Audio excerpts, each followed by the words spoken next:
Hello welcome friend, welcome to Career Point classes. आज हम start करने जा रहे हैं न्यू चैप्टर क्लास 9 और 10 का। ये दोनों चैप्टर आता है जिसका चैप्टर का नाम है वॉल्यूम एंड सरफेस एरिया। इस चैप्टर को स्टार्ट करने से पहले हम एक इंट्रोडक्शन वीडियो देते हैं इस चैप्टर के बारे में। इसमें आपको क्या क्या फॉर्मूला आएगा और इस चैप्टर में आपको क्या क्या पढ़ना है। मतलब इस चैप्टर में मेरा मोटिव रहेगा कि आपको फॉर्मूला को पूरी तरीके से क्लियरिफाई कर दिया जाए। आज स्टार्ट करते हैं। पहला formula volume and surface area का क्या क्या फॉर्मूला है इस चैप्टर में, इसके बारे में हम डिस्क्राइब कर रहे हैं। जैसे कि फ्रेंड आप लोग जानते होंगे कि आप लोग क्लास 6 से ही आ जाता है मेंसुरेशन चैप्टर। उसमें आप जानते होंगे 2D फिगर 3D फिगर आपको मालूम ही होगा।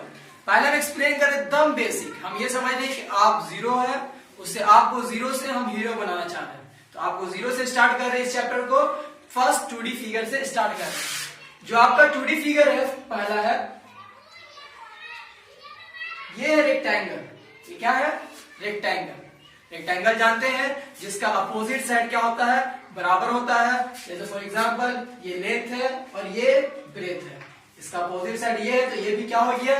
लेंथ हो गया। और इसका अपोजिट साइड ये है तो ये भी ब्रेथ हो गया। ओके, इसमें आपको पढ़ना है दो फॉर्मूला मेनली है। पहला है एरिया और दूसरा है पेरीमीटर।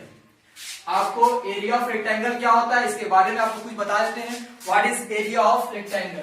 यहां पर देखिएगा,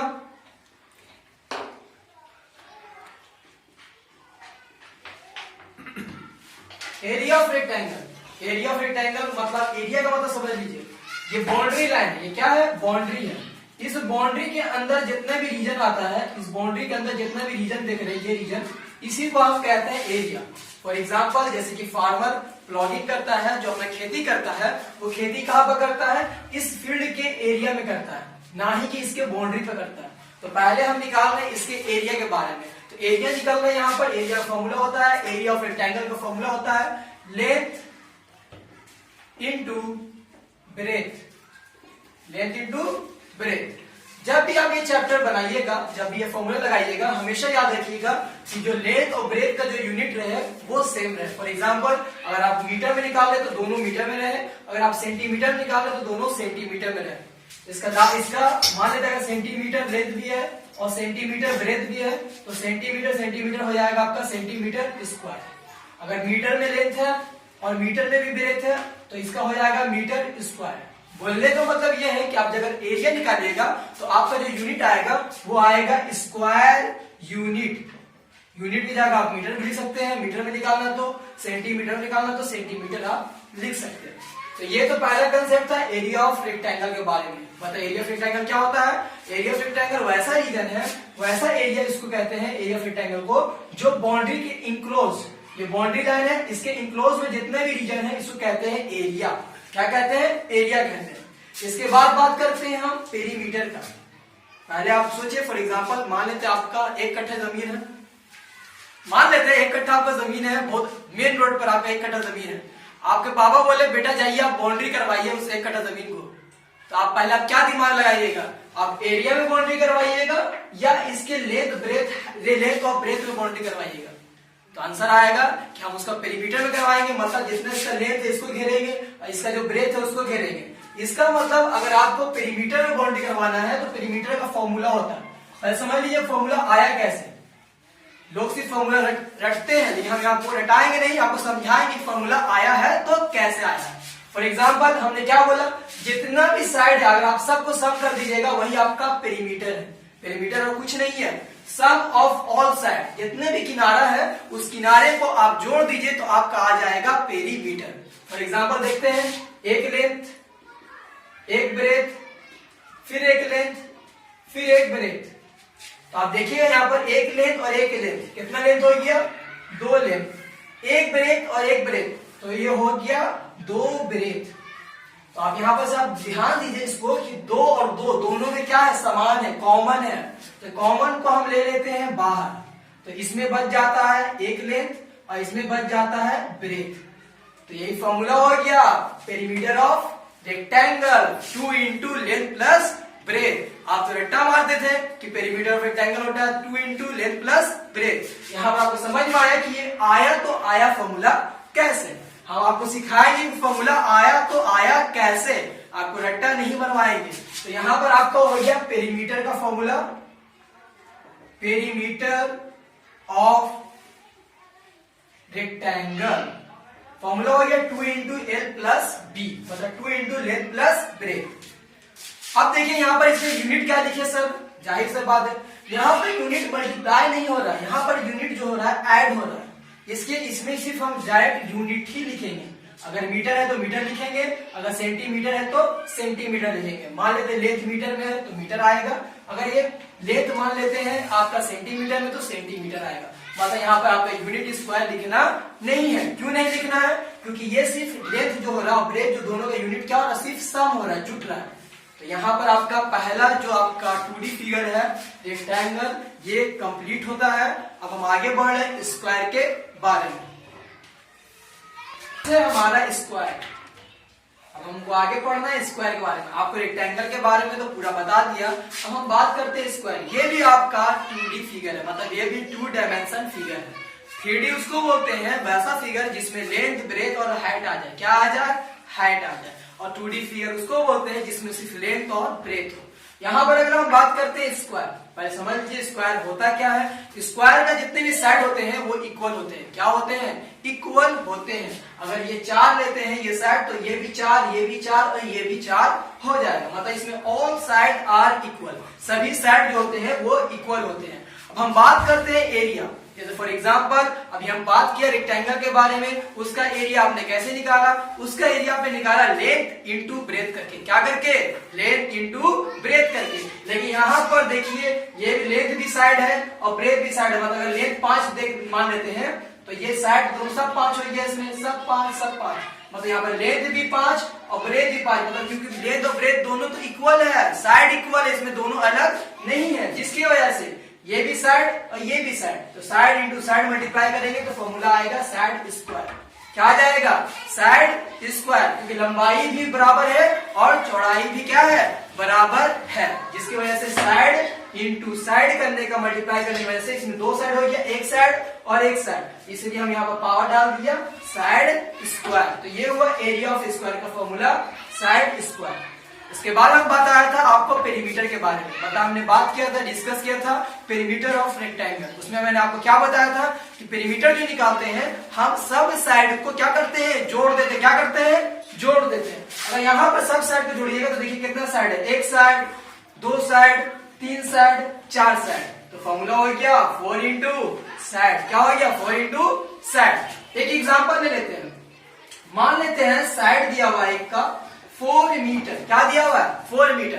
तो पहला क्वेश्चन आपसे जल्दी बनाइएगा, एरिया ऑफ स्क्वायर। तो आप एरिया ऑफ स्क्वायर आपसे पूछ रहे हैं तो चलिए हम भी बता देते हैं। एरिया ऑफ स्क्वायर का फॉर्मूला होता है साइड इंटू साइड। साइड दिया हुआ 4 मीटर और साइड इंटू साइड, मतलब एक बार और आपको साइड लेना है, मतलब एक बार और आपको 4 मीटर लेना है। तो यहाँ पर हो गया 4 4 16 और मीटर इंटू मीटर तो हो गया मीटर स्क्वायर। तो ये हो गया फॉर्मूला एरिया ऑफ स्क्वायर निकालने का फॉर्मूला हुआ साइड इंटू साइड और आपका आंसर आया 16 मीटर स्क्वायर। हम बात करते हैं पेरीमीटर का। फिर हम एग्जांपल ले लेते हैं कि आपका साइड दिया हुआ 4 मीटर और आप बताइए पेरीमीटर। हमें बता चुके कि पेरीमीटर होता क्या है। पेरीमीटर कुछ नहीं, सब साइड को जोड़ दीजिए तो भी पेरीमीटर आ जाएगा। तो यहाँ पर आप सब साइड को जोड़िए, कितना बार 4 जोड़िएगा? 4 बार जोड़िएगा। इसलिए हम क्या करते हैं, डायरेक्ट हम 4 को साइड से मल्टीप्लाई कर देते हैं। साइड मेरा 4 है तो यहाँ पर हो गया 16 मीटर। याद रखिएगा पेरीमीटर हमेशा यूनिट में आएगा, स्क्वायर यूनिट नहीं लगेगा, लेकिन जो एरिया है उसमें स्क्वायर यूनिट लगेगा। अगर आप एग्जाम में 10th के एग्जाम में अगर ये यूनिट छोड़ देते हैं तो आपका आधा मार्क्स कैंसिल। तो ये बहुत बड़ा ब्लंडर मिस्टेक माना जाएगा आपसे। तो ये इस पर आप ज्यादा फोकस करिएगा कि जो आपका जो एरिया निकालते हैं उसमें स्क्वायर यूनिट रहता है और जब आप पेरीमीटर निकालते हैं तो सिर्फ आपको उसमें यूनिट लिखना है। आपको क्लियर हो चुका है? चलिए अगला जो आपका 2D फिगर है वो है आपका सर्किल। क्या है? सर्किल। इस सर्किल में हम लोग पहले पढ़ेंगे एरिया ऑफ सर्किल के बारे में। एरिया ऑफ सर्किल का फॉर्मूला जो है वो है पाई आर स्क्वायर। क्या है? पाई आर स्क्वायर। यहाँ पर आर बोलने का मतलब जो है ये रेडियस। आर बोलने का मतलब क्या है? रेडियस है। क्या है? रेडियस। जो यहाँ पे आप देख रहे हैं यहाँ पर जो सर्कमफ्रेंस, इसको कहते हैं सर्कमफ्रेंस ऑफ सर्किल। ये जो बाउंड्री जो सर्कुलर फॉर्म में जो देख रहे हैं यही सर्किल का क्या है? सर्कमफ्रेंस। एक पॉइंट से अनदर पॉइंट तक जो ज्वाइन होता है, किसको ज्वाइन करता है? क्रॉस होते हुए, किससे क्रॉस होते हुए? सेंटर, जो सेंटर से गुजरते हुए एक सर्कमफ्रेंस पॉइंट से अदर सर्कमफ्रेंस पॉइंट को ज्वाइन करता है, उसको कहते हैं डायमीटर। क्या कहते हैं उसको? डायमीटर। यहाँ पर डायमीटर आप देख रहे हैं, ये ए बी जो है ये डायमीटर है, ये भी क्या है? डायमीटर है। और डायमीटर का आधा जो होता है, हाफ जो होता है, वो होता है रेडियस। डायमीटर का हाफ करिएगा तो क्या होगा? रेडियस होगा। मतलब आपको रेडियस निकालना है तो आपका फॉर्मूला हो जाएगा R is equal to diameter by 2। R is equal to diameter by 2। मतलब डायमीटर को जैसे भी हाफ करिएगा, जैसे ही आप आधा करिएगा तो आपका आ जाएगा रेडियस। तो आप इस सर्किल में देखिए रेडियस कौन कौन है। इस सर्किल में आपको रेडियस नजर देगा OA और एक रेडियस नजर देगा OB। इस सर्किल में आपको दो रेडियस नजर देगा OA और OB। आप इनफिनाइट नंबर ऑफ चाहेंगे तो रेडियस बना सकते हैं एक सर्किल में, लेकिन हम बात करें यहाँ पर OA और OB, इसमें रेडियस है। अभी पहला आपका क्वेश्चन है कि एरिया ऑफ सर्किल क्या है? एरिया ऑफ सर्किल क्या है? तो ये आप जो देख रहे हैं ऑर्डर जो बाउंड्री है, जो सर्कमफ्रेंस, इसके अंदर वाले रीजन को कहते हैं एरिया।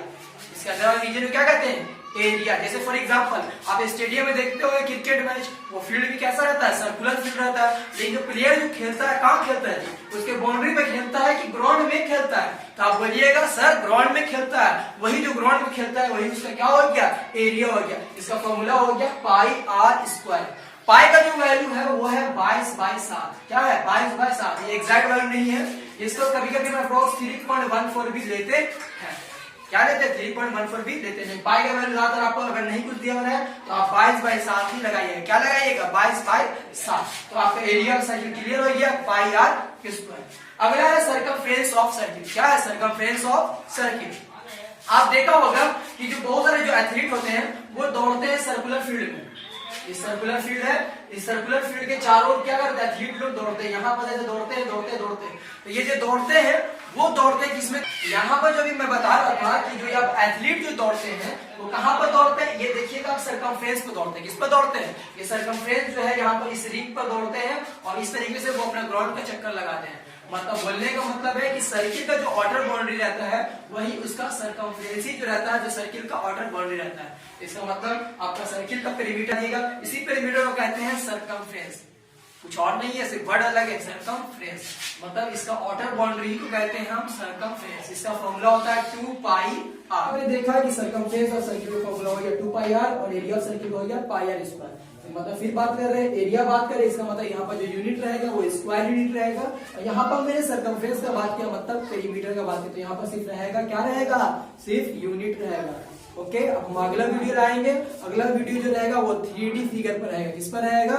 3D figure. जो अगला वीडियो है वो बहुत ज्यादा इंपॉर्टेंट हो जाता है। तो यहाँ तक आपको कुछ ना कुछ मालूम था, जिसको बेसिक कमजोर था उसके लिए ये वीडियो था। लेकिन अब जो आगे जो मैं बताने जा रहा था 3D फिगर जो होगा आगे वीडियो में, उसको आप सभी को बढ़िया से वेल डिफाइंड तरीके से बताया जाएगा, उसको आपको ध्यान देना है। ओके, इसके लिए आप थैंक यू। 2D फिगर आपको कंप्लीट होता है यहाँ पर।